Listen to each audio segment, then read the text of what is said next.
Sveiki visi, su jumis ir vėl aš Austėja iš Cubils ir sveiki atvykę į mūsų naują ofisą.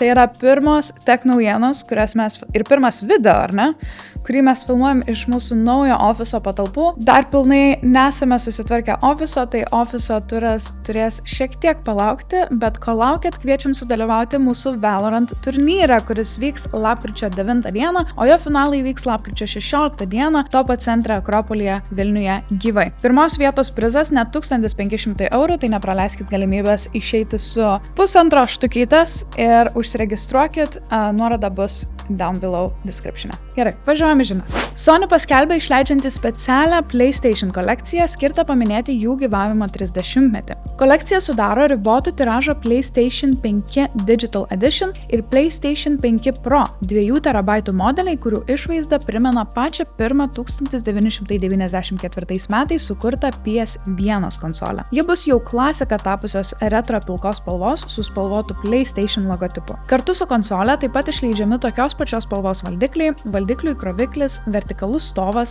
dangtelis diskų skaitytuvui, specialus USB Type-C laidas ir PlayStation Portal. Bet jeigu galvojate, kad čia labai originalus ir nepakartojamas marketinginis PlayStation žingsnis, tai svarbu paminėti, kad 20 metų proga jie taip pat buvo išleidę tokių pačių spalvų, tik PS4 konsolę. Tad dviratis čia jau tikrai nebuvo išrastas. Bet jei visgi norite įsigyti šią limituoto leidimo nostalgiją keliančią konsolę, o jos bus pagaminta tik apie 12 000 vienetų, griebkit, kol dar neišpirko, nes eBay platformoje kai kurie perpardavinėtojai jau dabar tikisi už jas gauti 10 000 JAV, kas tik pabrėžia jų retumą ir patrauklumą kolekcionieriams. Planuojama oficiali pardavimo data lapkričio 21, tačiau išankstinė prekyba prasidėjusi nuo rugsėjo 26 dienos. GoPro atnaujino savo mielas nešiojamas kameras. Jie išleido GoPro Hero 13 Black ir GoPro Hero, kurių kaina skiriasi net $200. Tad kokie yra tie esminiai skirtumai nulėmė jų kainas? Pradedam nuo 13 Black. Magnetinis laikiklis, kad būtų galima lengvai keisti priedus, belaidis įkrovimas, 3 naujos lenzės, iš kurių viena bus Ultra Wide Lens Mod, kita bus Macro Lens Mod ir trečia bus Anamorphic Lens Mod, triukšmo mažinimo funkcija, Burst Slow-Mo režimas, su kuriuo net 5K rezoliuciją galėsit filmuoti 120 kadrų per sekundę greičiu, 10% ilgiau veikianti baterija ir dėl Wi-Fi 6 net 40% greitesnis duomenų perkelimo greitis. Kamera gali filmuoti HLG HDR bei 10 bitų G-Log vaizdo įrašus. Lyginant su praeita 12 Black kamera paliktas tas pats beveik kvadrato formos sensorius. Kalbant apie GoPro Hero, ji pristatoma kaip mažiausia, lengviausia, paprasčiausia naudoti ir pigiausia 4K kamera su ekranu rinkoje. Tad jei sukonkretinant skaičiais, Hero yra 35% mažesnė ir 46% lengvesnė nei Hero 13 Black. GoPro Hero taip pat gali filmuoti ir 4K vaizdo įrašus 30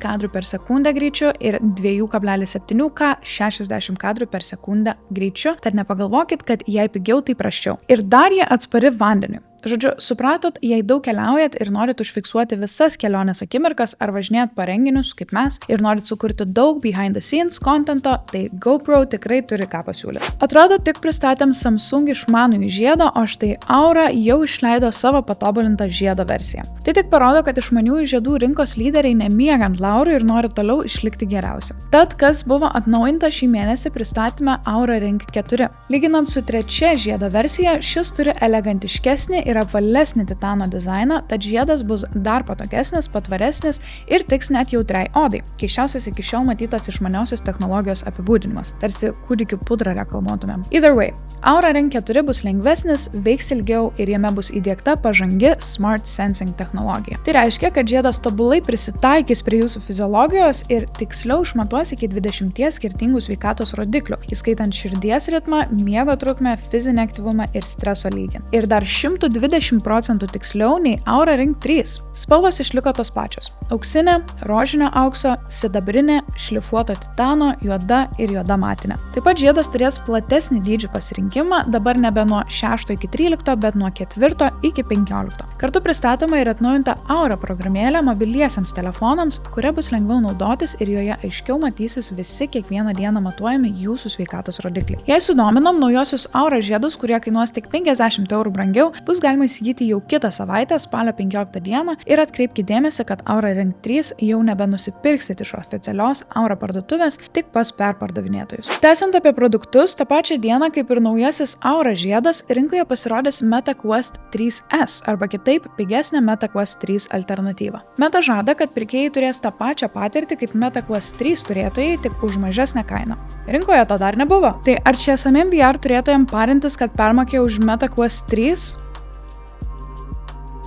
Ar apsidžiaugt, kad daugiau žmonių dabar galės juos įsigyti? Meta Quest 3S bus tas pats Snapdragon XR2 Gen 2 procesorius 8 GB operatyviosios atminties. Taip pat išliko platus spalvų spektro perdavimas ir tikslesnis rankų siekimas laikant valdiklį. Gera žinia ta, kad Quest 3S palaikys daugumą tų pačių programų ir žaidimų kaip ir Quest 3. O kas visgi buvo paaukota mažesnės kainos vardan? Pirma, sumažinta ekrano rezoliucija. Antra, sumažėjo ryškumas, nes naudojami Fresnelio lęšiai vietoj blynelių lęšių. Taip teisingai išgirdot, angliškai jie vadinami pancake lenses. Atsiprašome tų, kurie mus žiūri alkani. Netoks tikslus IPD, angliškai interpupillary distance, arba kitaip atstumo tarp akių reguliavimas, o kažkas išvis buvo pagerinta. Į šį klausimą atsakymo dėja neturime. Juokauju, nepykit Meta.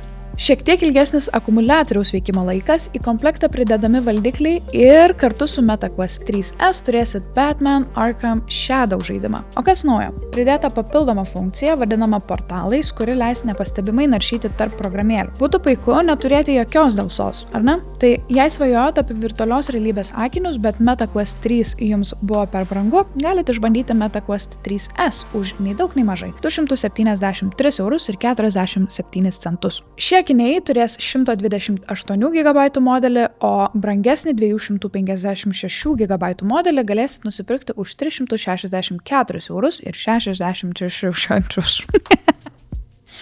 Leave this in.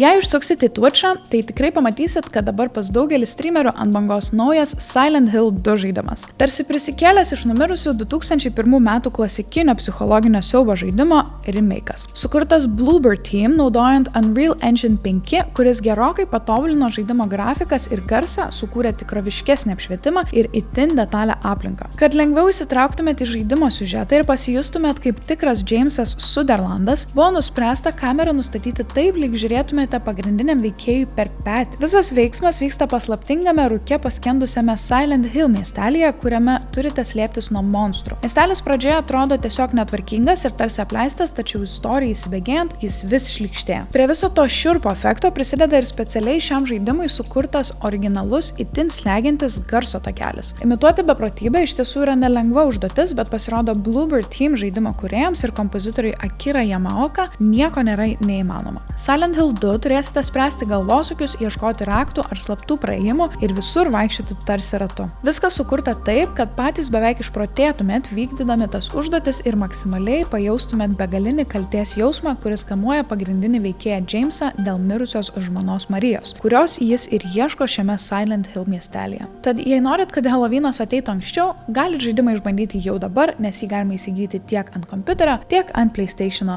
5. Spooky Halloween! Tad tiek tų žinių šios dienos tech naujienų epizode. Labai ačiū, kad mane ir vėl žiūrėjot. Nepamirškit užsiregistruoti mūsų Valoranto turnyre, pasekti mus per visus socialinius tinklus, taip pat pasubscribinti mūsų kanalą ir jei dalyvausit Game On, ateikit su mumis pasisveikinti.